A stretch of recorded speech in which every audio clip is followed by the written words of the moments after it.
Hey folks, welcome back. We got probably 4 inches of sticky snow over the night. So I've been clearing things off. I just got done clearing my vehicle off.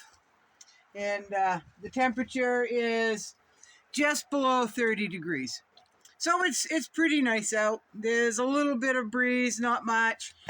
But where I've been dealing with snow up over my head, my hoodie was on, and I got my bandana on instead of a merino wool hat. So life is good. Life is busy, but life is good. So there's a lot going on. There's just a lot going on. And some people who were paying attention before and doing something on their end to help themselves out in case of hard times are feeling pretty, what's the word I want? Pretty more comfortable than those who have not been preparing. So I am going to, this is the blunt side of me, folks. I can be very blunt. I can be very matter of fact. And this is where I went with one particular person. We disagree on the political spectrum. It's all right. Everybody does for themselves, right? When this person is feeling pretty glum, pretty defeated, shares memes on their social media, going pretty exaggerative, but they don't have much to say in words for themselves. They just share others' thoughts, others' memes, and that's it, right? So when this person says, I don't know what I'm going to do, this administration is going to make us all, and this is her wording, not mine, starve and freeze to death because of the tariffs. I said, well, we've had this conversation before, quite a few times, about the importance of looking ahead, preparing, and whatnot. So she says, well, you grow your own garden, you have your own birds, so you won't starve. I did that for me and my family. I took money out of my paycheck for the last quite a while, adding to my stock things that I can't grow or difficult to grow here. And even though there are some things like beets, I really enjoy my beets and beet greens. I buy them by the big package, and they're heirloom. So I grow my own beets, but I also buy sliced beets by the case, just in case something happens with the garden. We have a bad off-growing year. I still have beets up on the shelf, plus what I had canned up the year before, jarred up for the shelf.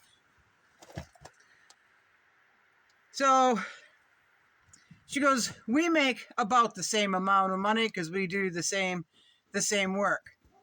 I said, yep. She said, I still can't afford to stock up. And she goes, well, and the old joke, the old standby joke for a lot of these people, well, I'm coming to your house. I know that you've got food, and maybe you'll be feeding me. I said, what makes you think that? She goes, well, just by you having a garden and you having your birds, and you kind of know all that stuff. I said, well, I know all that stuff because that's my livelihood. She goes, well, I just can't do that. I said, have you even started preparing at all? At all.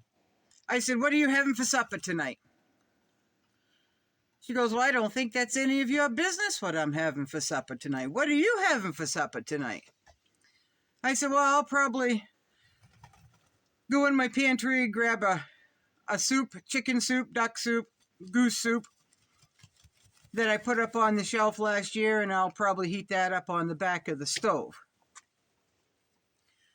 She goes, well, you're lucky you can do that. Well, I feel fortunate that I can do that, but I bust my ass to grow that garden. I bust my ass to put it in jars, working with the geese and the ducks in the brutal cold.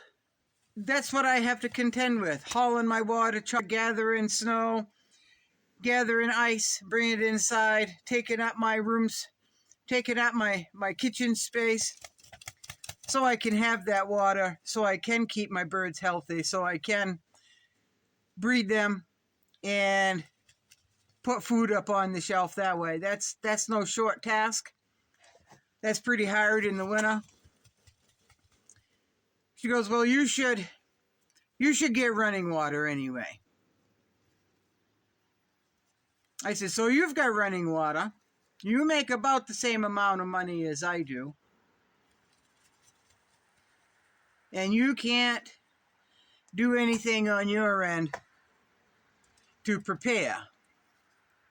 But you're telling me that I should get running water so it'd be easier for me to raise my birds, to water my garden, so I can grow the food, raise the food, so you can come over and expect me to feed you when you haven't done anything on your end.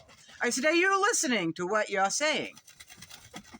And she just kind of gave me this funny look, right? So if you're not doing anything on your end, you're making excuses. You're finding money to go on vacation to the Bahamas. You can think that far ahead and you can plan every single detail. You think times are going to get hard and you're going to starve, but you're not doing anything about it. It's all fun. It's gratification. She goes, well, we do grow flowers because that's just really good for my mental health. I said, that's good. That's perfect. We all need a healthy mental health system going on. We all need to keep our body, mind, spirit, everything in a happy balance. But you can grow vegetables right along with your flowers. Matter of fact, that would be good because the flowers will bring in pollinators and that'll help your garden. Well, I can't afford seeds. Do you have any seed that maybe you can give me? I said, no, I do not. I have what I need for me and mine here. There's no excuses on my end. I'm sure in my whole way of living, there's something that could be easier. There's something that could be done a little bit differently.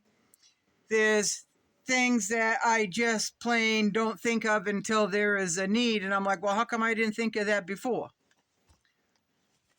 That's what I'm trying to do for this person. But she told me it was none of my business what she's having for supper. But she plans on coming to me for food when times get hard. In a snide remark, she said, well, if you have to know, I'm ordering pizza from Angelo's. I said, you can probably buy a whole case of beets for that one pizza. And that would go you, if you ate a whole can in one night, which for sliced beets is a pretty good meal, right? Then you could get 12 meals out of that. If you buy a bag of potatoes, then you've got the beets and the potatoes. And if you can't afford meat, well, then you've got beets and potatoes anyway. buy a 50-cent pack of gravy mix, put it on your mashed potatoes. She said, 50 cents? Have you priced gravy packets lately? I said, no, I haven't. I usually make my own out of what meat that I'm cooking. But I do have a plastic shoebox, and I have my gravy mixes in there. But I haven't bought them. Back when I bought them, they were 50 cents a packet. She goes, you can't get a gravy packet for under $1.50. I said, well, I don't know what to tell you. Lack of planning on your part doesn't mean that I dole out everything that I've worked so hard for and took my hard-earned money to have the foresight to buy just to have on hand. Well, she stopped talking to me. Matter of fact, one of her last words were, fine, I'll just starve to death. And my last response is, well, if you starve to death, that's your fault. That's your fault. You want an easy meal. You want someone that's done it all. So you can come to them crying and begging, you're hungry, feed me, when you haven't done a damn thing on your end to do anything for it. But now there's a new administration. Now there's tariffs. Now she's all in a panic.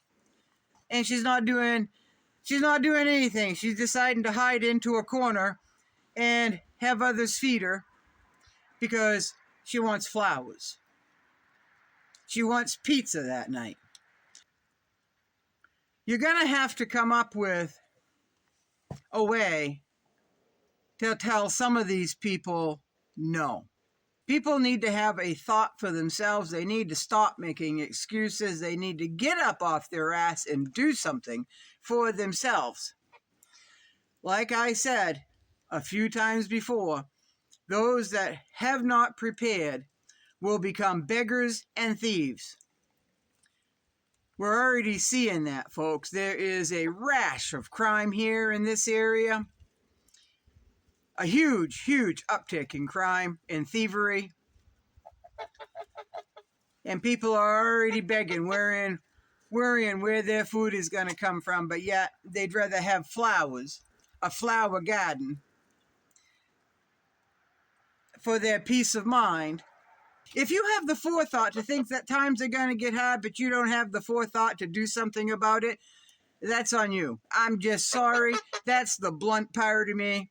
I have a big heart, but I can tell you right now, I help those who help themselves. And if they're not going to help themselves, then that's on them. That's on them. That's all I've got to say about that.